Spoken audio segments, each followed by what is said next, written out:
So can you see the slide? Yes, sir. Okay. So in my last lecture, I discussed regarding the direct recombination method. Today I shall discuss indirect recombination. As you know that the elemental semiconductors such as silicon and germanium, they have indirect bands, means indirect energy gaps. Meaning that the top of the valence band and the bottom of the conduction band do not occur for the same value of k, or it is called the wave vector. So you see here the bottom of the conduction band, here k0 is written here. Uh, so it is a value of k, non-zero value of k, say k equal to k0. So it is actually the bottom of the conduction band. And the top of the valence band, it occurs at k equal to 0. So therefore, these two important points, they occur at different values of the wave vector. Such kind of semiconductor uh, is called the indirect band gap semiconductor, and the common examples of such semiconductors are the elemental semiconductors, silicon and germanium. So in such a semiconductor, we'll discuss how transition from conduction band to valence band occurs. Here you see that this transition involves not only a change in the energy, but also it involves change in momentum. So you know that momentum change can be possible only if the transition is accompanied by these phonons. Phonons are they are called lattice vibrations. So the probability of direct electron hole recombination is very small in this case, and electrons from the conduction band can make a transition to the valence band only if phonons participate to conserve momentum. So in this case, I have shown here within the energy gap, there is some defect level. First, there will be a change in the momentum. That means an electron from the conduction band makes a transition to the defect level in the energy gap. This is the defect level, and then from defect level it comes to the bottom of to the top of the valence band. So it is a two-step process. One is the actually uh, this is the conservation of momentum first, and then this energy conservation. So the vast majority of these recombination events in case of indirect semiconductors occur via recombination levels, means some kind of defect levels within the band gap. And this resulting energy loss by this recombination is usually given up to the lattice in terms of heat. Heat means it is actually phonons, release of phonons, rather than emission of photons. So now we want to analyze this event in terms of band diagrams. So here you observe there are four actually figures here. You start from the left one. So first, EC means it is the bottom of the conduction band. EV means it is the top of the valence band. And within the band gap, I have indicated two important energy levels. One is the actually impurity levels, or you can say recombination level. It is ER. And just above this ER, it is the Fermi level, EF. So there are four energy levels. The top one is the conduction band energy level corresponding to the bottom of the conduction band. Then at the bottom, it is the top of the valence band. means energy level corresponding to top of the valence band. Then within the band gap, there are two energy levels. One is in the midway, it is the recombination level designated by ER. And on top of this recombination level, you find Fermi level. So here you must note that recombination level is below Fermi level. What does it imply? It implies that the recombination level is occupied by electrons because it is below Fermi level. So any state below Fermi level is occupied, we can say.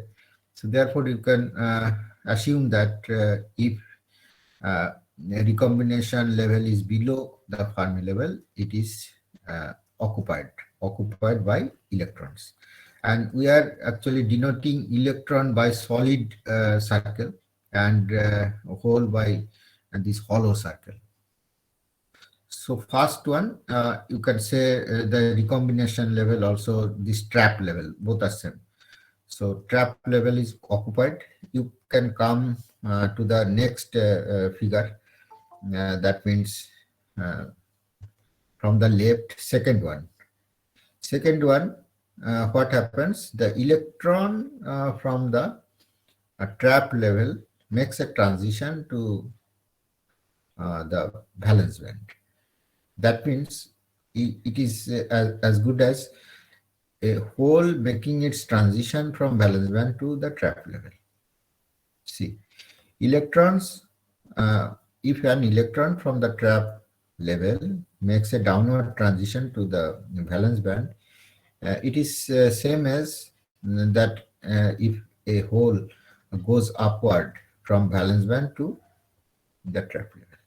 That means it is actually a hole capture. This event is termed as the hole capture. Is it clear?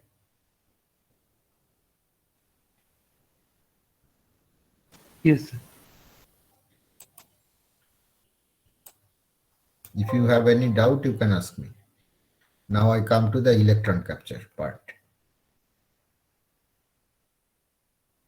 So if you look at the third figure from the left, here you see that an electron from the conduction band makes a transition to the trap level. And therefore, you can say that the trap level captures an electron from the conduction band. And what happens then? Trap level will be occupied. That means you will get back to the original band diagram. That means the first one. That means now the trap level is ready to capture a hole from, and it will actually complete this electron hole pair annihilation, means a disappearance of this electron, one electron hole pair. This is the entire event. So electron in this way, an electron hole pair annihilates and that means it disappears. So the decay of excess electron hole pairs may be described by this characteristic life time constant. This characteristics time constant that is known as the lifetime. It could be termed as recombination lifetime. So if you have any question regarding this hole capture and electron capture in case of this indirect band gap semiconductors, you can ask me.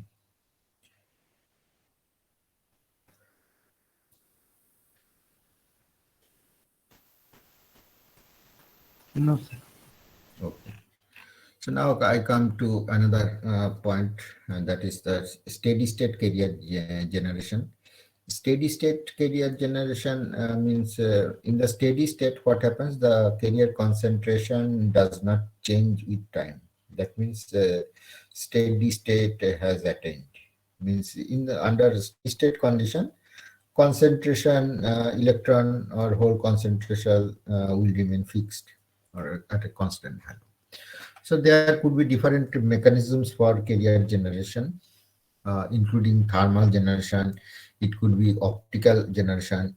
If we shine a semiconducting material with radiation, then there will be optical generation of carriers, and there will be excess amount of carriers. Excess means in excess of thermal equilibrium values. And under steady state, what happens? The generation rate will be balanced by the recombination rate, so that the equilibrium concentration of carriers, that means electron concentration means N0 and hole concentration P0, they will be maintained at a constant value. And you know that the thermal generation rate, that is denoted by G tau, it is equal to alpha R Ni square, and that is equal to alpha R N0 into P0. So this is the equilibrium rate. It can include generation from the defect centers as well, or band-to-band generation. That means conduction, and when an electron is makes a transition from valence band to conduction band, then it generates one electron as well as one hole in the valence band. So now, if a steady light is incident on a semiconducting material, and optical generation rate denoted by GOP will be added to the thermal generation rate. So in addition to the thermal generation rate, there will be additional generation rate that is called the optical generation rate, when the semiconducting sample will be exposed to a steady radiation.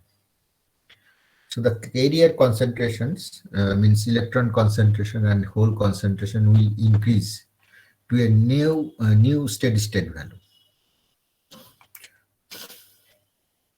So let the steady excess electron and hole densities, that is equal to delta n. It is delta n is the excess electron concentration, and that must be equal to the excess hole concentration delta p, because they are generated in pairs. So therefore, electron concentration, excess electron concentration must be equal to excess hole concentration, because they generate in pairs. So what will be the balance equation?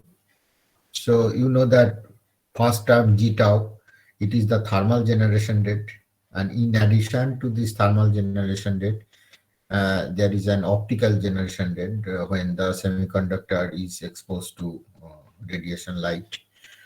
That is equal to alpha R into N. N means electron concentration, P means hole concentration.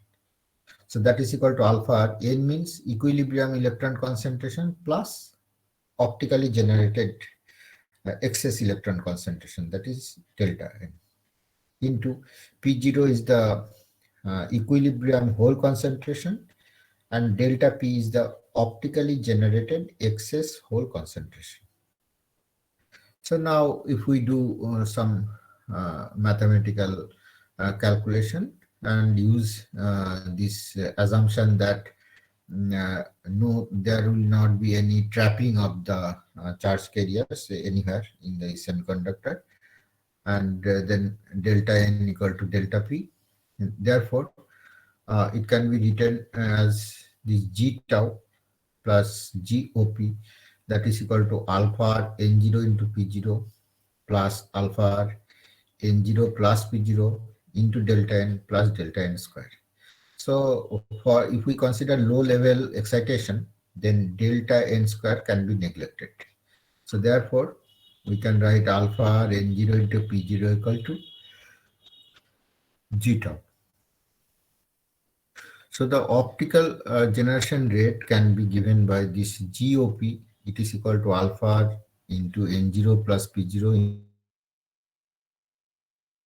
into delta N, and that is equal to delta N divided by tau N. It is actually the lifetime. So in order to calculate the excess carrier concentration, we can use this formula, delta N equal to delta P equal to GOP into tau N, where tau N equal to 1 upon alpha R into N0 plus P0. you know that N0 is the equilibrium electron concentration, P0 is the equilibrium hole concentration. Now you can carry out one simple mathematics, but it is very important to know this one. So let us consider 10 to the power 13 electron hole pair per centimeter cube, means per cc, are created optically every microsecond in a silicon sample with N0 that is equal to 10 to the power 14 per cc, and this lifetime for electrons, that is tau n, it is the same as the lifetime for holes, tau p equal to 2 microsecond. So first you see that what would be the steady state excess electron or hole concentration.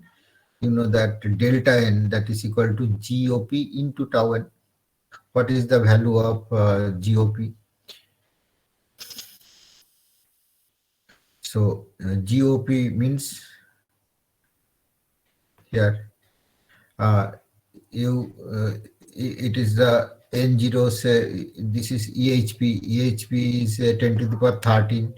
10 to the power 13 divided by the generation rate. This is the number per cc, means it is the electron hole pair concentration divided by the time, that is 1 microsecond. Then you can get this optical generation rate. Number of carriers generated per second, that is the optical generation rate. So 10 to the power 13 divided by 1 microsecond into tau n is 2 microsecond. So therefore delta n becomes equal to 2 into 10 to the power 13 per cc. Now we can calculate percentage change in the majority electron concentration. So here, what is the percentage change? So delta n divided by N0 means 2 into 10 to the power 13 divided by 10 to the power 14. That is, there is a change of 20%. Now we can calculate the minority hole concentration. You know that N0 into P0 equal to Ni square. So N0, Ni equal to, you know that 1.5 into 10 to the power 10. Ni square means 2.25 into 10 to the power 20 divided by N0 means 10 to the power 14. So it comes around 2.25 into 10 to the power 6 per cc. So it is the minority hole concentration. And what would be the change in the minority hole concentration? It is delta P by P0.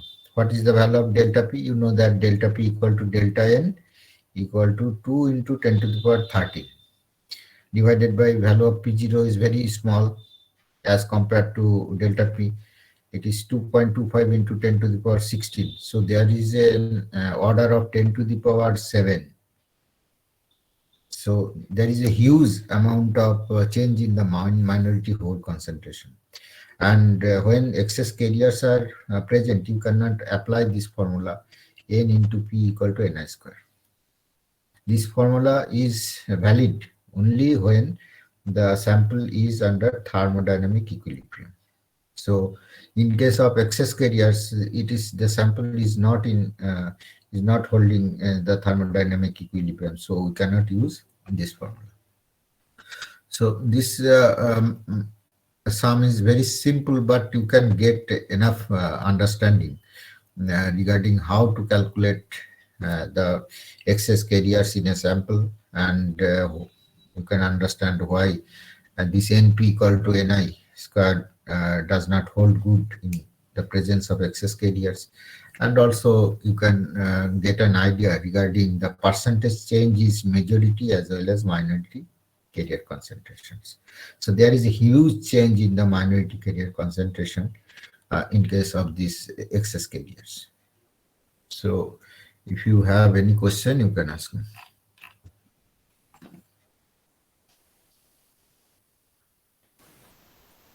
No, sir. So this is all about your this honors course. You got this examination schedule? Yes, sir. Okay. So when is your exam for this honor? It's 20th Means honors is in 20th January. Okay, no problem. So you be prepared and you first read the question which we are asking to give you answer. Don't write too much because time is limited and you have to submit your scanned paper in within the time frame. And make your PDF file with a small KB. Don't give this image file so that there will be huge amount of, it will consume huge amount of memory. You cannot upload this file. Okay. So you can do practice at home how to reduce the size of your file, but it should be clear so that we can read it, your answer script. And you must write your name, examination roll numbers, registration numbers, all these things. Sometimes you forget to write all this information, so you cannot assign who is giving the answer scripts. Okay, so you can write it down clearly. And keep in touch with the coordinator. She will help you if you have any doubt regarding your examination. And in case of any official matters, you can contact Sarabindu Babu in the office. And try to give your scholarship form or any other form in a group, not a single person is telephoning him or telephoning me or coordinator. It will not help you. So you can come in a group, submit it to Sarabindu Babu. He will collect from you and check whether you have submitted all the documents. He will check it, verify it, record it in the office book. Then he will get all the documents signed by me, and he will deliver it. Okay, this is the message. In any official matters, contact Sarabindu Babu in the office. He is available in mail also, no problem.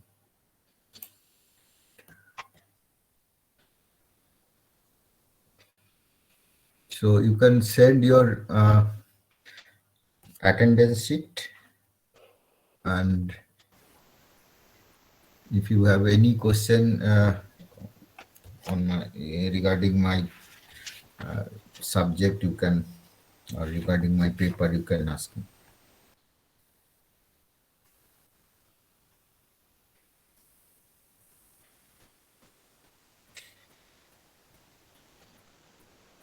So how many of you Send us this. who opted for this honors course? 15 or total number of It's students? 18. 18. Okay. 18. And sir, will you send the study material? This one. So which material you have not yet received? So I think there is. Means I'll check and inform you. Okay, okay. I'll send you the study material. You can give the list, actually, what you have received. Short list. Okay, sir. Okay. Okay.